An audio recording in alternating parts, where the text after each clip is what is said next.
മുനമ്പം പ്രശ്നം കേരളം യഥാർത്ഥത്തിൽ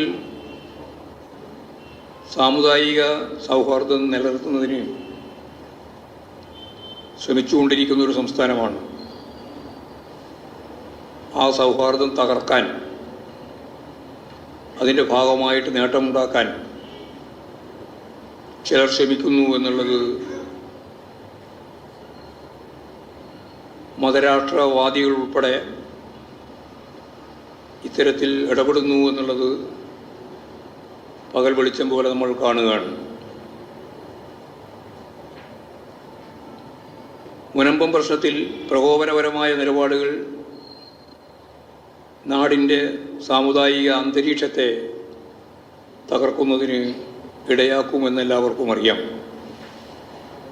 കാര്യത്തിൽ പരസ്പരം ചർച്ച ചെയ്ത് പ്രശ്നങ്ങൾ പരിഹരിക്കുക എന്ന നിലപാടാണ് LDF സർക്കാർ സ്വീകരിച്ചിട്ടുള്ളത്. ഇക്കാര്യം പാർട്ടി മുമ്പ് തന്നെ വ്യക്തമാക്കിയിട്ടുള്ളതാണ്. ഈ അടിസ്ഥാനത്തിൽ ആ പ്രശ്നം പരിഹരിക്കപ്പെടും എന്ന് തന്നെയാണ് ഞാൻ പ്രതീക്ഷിക്കുന്നത്.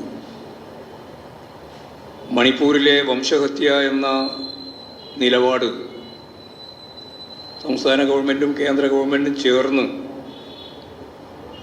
ഇപ്പോഴും കലാപത്തിൻ്റെ അന്തരീക്ഷം നിലനിർത്തിക്കൊണ്ടിരിക്കുമ്പോൾ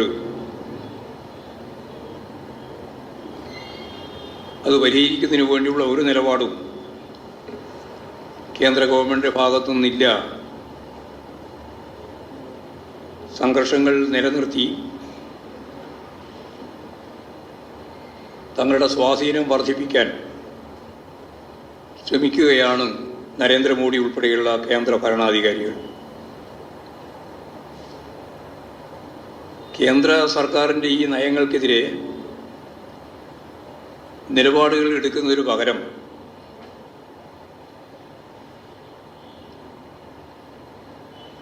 സ്വാഭാവികമായും സൗഹാർദ്ദം നിലനിർത്തി മുന്നോട്ടേക്ക് പോകുന്നതിനുള്ള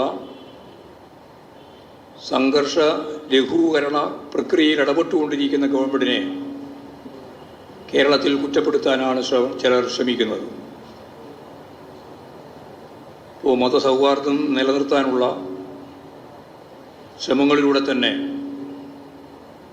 മുനമ്പം പ്രശ്നം പരിഹരിക്കപ്പെടും എന്ന് തന്നെയാണ് പ്രതീക്ഷ.